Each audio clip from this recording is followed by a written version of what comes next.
What's up, guys? It's me at Souvenir here. Today, we're doing the ultimate guide to Ghosts of Tabor. Ghosts of Tabor is a PvPvE game. PvPvE standing for player versus environment, meaning fall damage. And let me show you what it does. Woo-hoo! Cowabunga! Along with me, I'm joined by my two other friends, Austin, which is currently recording a separate part of the video, which you will see later on, and the main cameraman, Michael, who is behind the camera. In Ghosts of Tabor, you can choose from 4 different maps: Island of Tabor, Missile Silo, Matka Meist, and Matka Underground. We should start with Missile Silo. This is Missile Silo. This is one of the smaller maps in Ghosts of Tabor, where you have POIs like the Missile Silo, which is right behind Michael. That just doesn't have much in there. The Office, which used to be able to spawn purple. Oh, the fully kitted guy down here. Streamer items, which fully kitted guy, M4 carbine AP. In like a later time. So he's next to you also. Then we have the skull room, where you can get the skull, which next map we will actually tell you what the skull does. Then we have the skylight room, the garage, and the elevator. The elevator used to be very good until they decided to nerf it. That's the Missile Silo. Next, we will go to the Island of Tabor. This is the Island of Tabor. This over here, what we're standing at, is the prison, mainly found to orange key cards, GPUs, and the purple key card vault, which we'll go over later.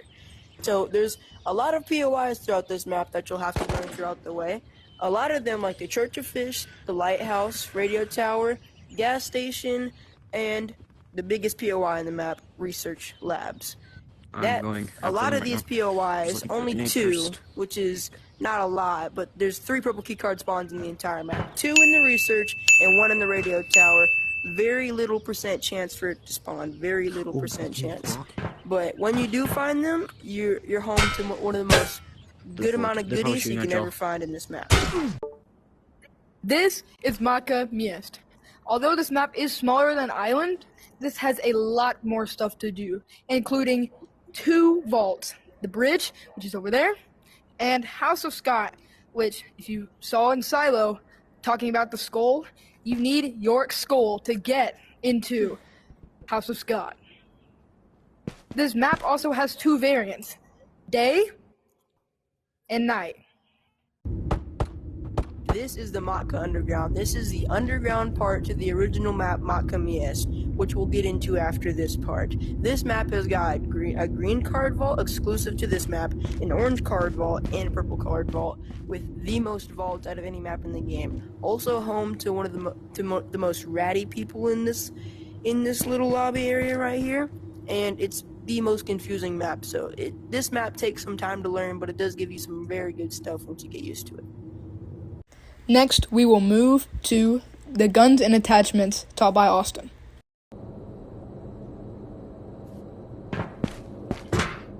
Alright, this is a rundown on how the guns and attachments work. So, right now we're starting off on the best AK in the game right now. An AK Alpha. So, as of course, we have the AK mag, which is different than all the other mags. All the AKs in the SKS fits in like this. Other mags slip in. So, let's start off on attachments. This is an angled grip, the best grip in the game. So, you can press the trigger, switch whatever side you want. So if you're right-handed, you press the trigger and go on the left side. Press your trigger again, it'll go left side for all your left-handed people. So, this is the ACOG. It is not the best sight, but is good for mid-range. And this is a sniper scope. This is the best sniper scope you can get. This sniper scope, you can put other attachments on the top, which I don't have any other sights. Then we have a flashlight. And you can also know, if you notice, it shows attachments that you could put on there. Just for you starters. And then if you hold on and put your top trigger, the flashlight works. And then we have suppressors, which you slide on, but the game is different. Now, when you slide it on, it just doesn't work like that. Now you have to twist it. When you hear the click, then it's on. Then you can go. So, that's just the AK Alpha. In Ghost of Tabor, 3 maps, Night Island, Missile Silo, and Matka Meist, there are bosses. In Missile Silo, that boss would be Kurtek. Kurtek is surrounded by 3 or 4 goons. He's wearing a Mickey mask and has a full auto SKS. And it's pretty hard to take him down, but if you can get a grenade and group them all up, you should be pretty good from there. Here's a video of me fighting Kurtek.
As you can see, he's pretty easy to take down.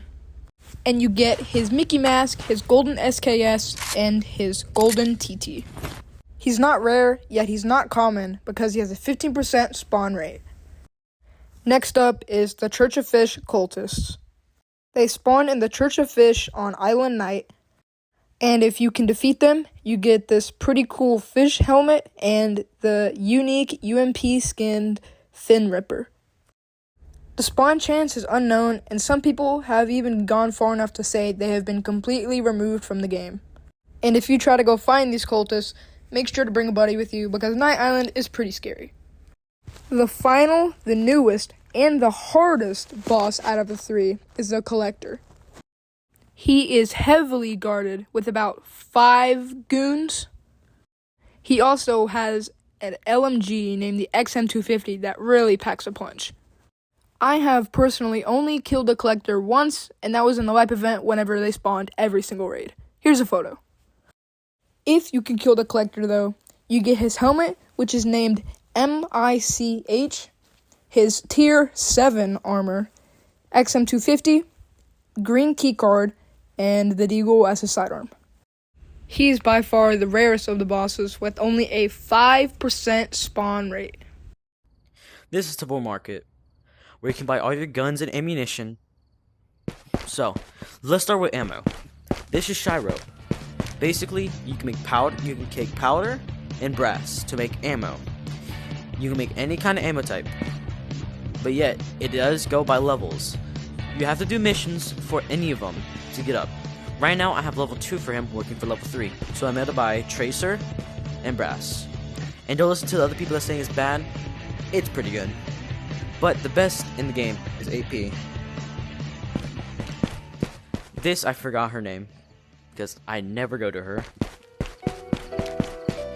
You can get plastic bottles of water, or you can get energy drinks. Then we have eatables, which have all these. This one can dehydrate you. This one dehydrates you the most. The spoon you can use to eat anything. Like this gives you food and water. So let's open it. And I'll show you how the spoon works. So basically the spoon, you put it in there. It works like that.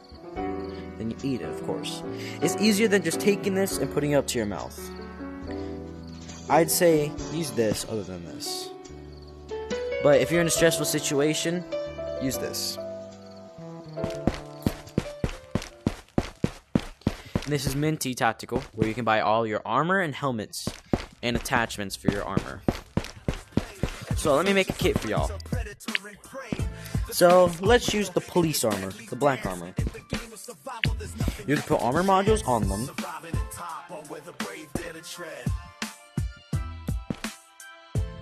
This is a good starter kit to use when you have level 2 for him. Basically, you can put primary gun ammo in there. This is a secondary. Then, let me get to helmets. This is a helmet. This is a night vision helmet. Basically, you can put night vision rigs.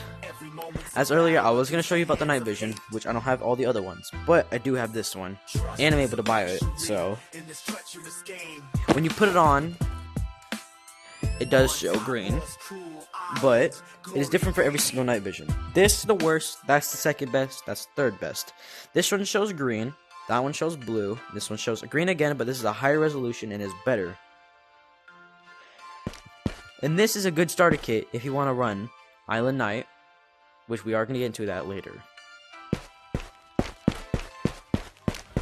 This is Merchant of Death. This is where you can get all your DLC items. So this is the Meta Launch Reward, where it gives you the Golden Mac 11, which I will show you how to rack. So you put this mag in like that. This, you just pull it back and it works like that. This has a lot of recoil, as I will show you. And also, bullets do bounce back. I did get hit in the hand. Let me show you with it with 2 hands. As you can tell, that is less than that. I prefer you to use 2 hands. This is Nuclear Night after you buy the Nuclear Night DLC, which is still out. Which is an M4 carbine. You can put any drum mag in there. That's it without any attachments on there. So this is the one-shot chew DLC, which is good and all. It's the same as the Nuclear Night, but this is a special skin when you buy the one-shot box. Which, you know, what to say. Which I'm gonna show you something cool. You fling your guns. Just if you know, want to have fun in the game. This is Beagle, it's golden, which One of the many vaults on Ghost of Tabor is in the island of Tabor. You need a purple key card to access these, and you can get some really, and I mean really good loot. And you can also get an orange key card, which you can take down to Garage, or in Matka, you can go hit that orange key card vault.